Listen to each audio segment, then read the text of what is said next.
Bonjour à tous, nous poursuivons aujourd'hui avec la deuxième Mishnah du troisième Pérec.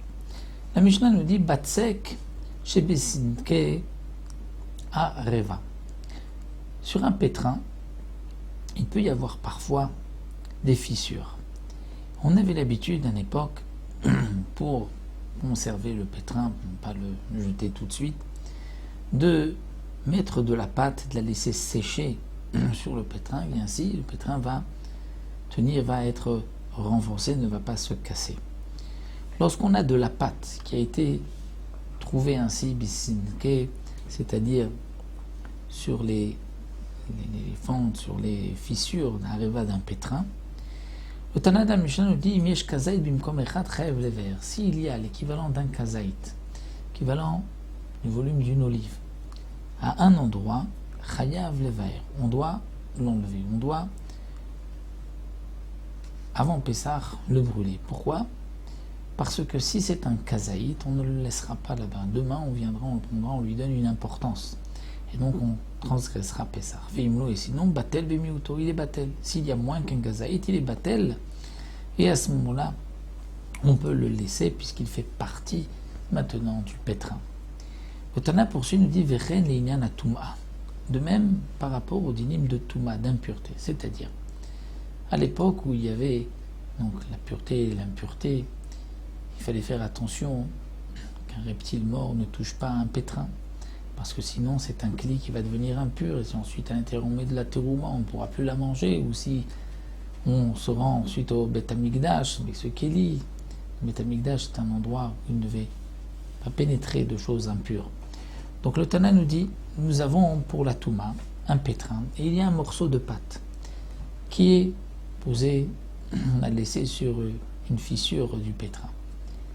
Si un chéretz, un reptile mort, touche la pâte, est-ce que cela veut dire qu'il a touché le kéli ou il n'a touché que la pâte? C'est la pâte qui est impure, parce que si c'est la pâte qui est impure, la pâte ne peut pas rendre ensuite impur le kéli. Alors là, le Tana nous dit, s'il y a un kazaït, alors là aussi, il y a une khatsitsa, c'est-à-dire que ça fait écran avec la touma, et ça ne fait pas partie du pétrin, donc il a touché la pâte et pas le pétrin, moins qu'un kazaït. Alors tout dépend. Si il est makpid, c'est-à-dire si il se dit non, je veux le garder, je ne veux pas le laisser ici à ce moment-là, donc c'est une khatsitsa, donc ça a touché, le reptile a touché la pâte mais pas le pétrin, mais s'il n'est pas makpid, il dit je peux le laisser ici.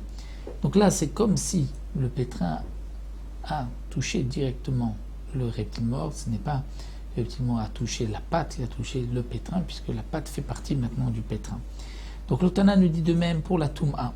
On fait la différence s'il y a un kazaït ou s'il y a moins qu'un kazaït. Et im makpid à la frotzetz, là le Tana poursuit, nous explique le Barthénora, c'est-à-dire les autres jours de l'année où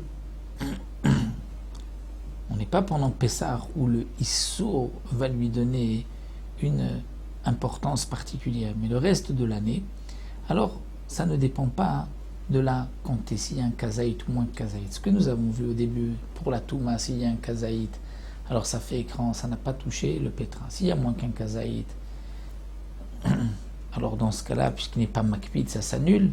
Ça c'est seulement pendant la fête de Pessah où on fait une différence entre un kazaït ou pas. Mais tout au long de l'année, comme il n'y a pas d'interdiction de Hametz, donc là, on ne tiendra compte que d'une seule chose. Est-ce que je veux laisser cette pâte à cet endroit-là ou est-ce que je veux l'enlever? Donc là, le Tana vient de dire, si je suis makpid, je ne veux pas laisser, je vais l'enlever. Alors, chotzetz, même s'il y a moins qu'un kazaït, ça fait écran, ça ne fait plus partie du pétrin. Et donc, si le reptile mort a touché la pâte, n'a pas touché le pétrin.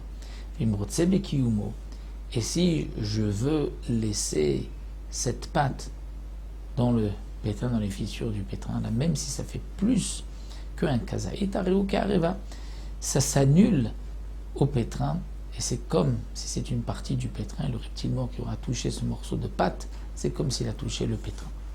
Le Tana termine avec un autre din, Batsak acheresh. Batsak acheresh, c'est une pâte cheresh. C'est quoi cheresh? Cheresh, c'est les sourds et muettes. Qu'est-ce que cela signifie? Normalement, pour savoir est-ce qu'une pâte a fermenté ou pas, il suffit de taper. Et en fonction du bruit, du son, la résonance, on va savoir si elle est déjà devenue chametz ou pas. Donc batzet acheresh, c'est-à-dire une pâte que lorsqu'on tape, elle ne nous laisse rien entendre. On ne sait pas est-ce qu'elle est devenue chametz ou pas. Alors c'est simple, on va voir s'il y a une même pâte qui a été pétrie en même temps, qui est déjà à côté chametz, donc on se dit celle-ci aussi elle est devenue chametz. Et s'il n'y a pas d'autre pâte, donc là nous dit le Barthénora, il y a le fameux shiur 1000, c'est-à-dire qu'on sait que pour devenir chametz, il faut au moins l'équivalent de marcher 1000. 1000 c'est moins 1 km, donc c'est 18 minutes, c'est les fameuses 18 minutes que nous savons dans la fabrication de la matzah, où il faut que ce soit terminé dans les 18 minutes, parce que on sait qu'il faut au moins 18 minutes pour que la pâte devienne chametz, donc à partir du moment où la farine a été au contact avec de l'eau. Donc lorsque on a une pâte à côté, on va voir est-ce qu'elle est devenue chametz ou pas, mais si on n'en a pas, là on tiendra compte de ces 18 minutes. Voici ce que donc le Barthénora nous a rajouté ici sur cette Mishnah.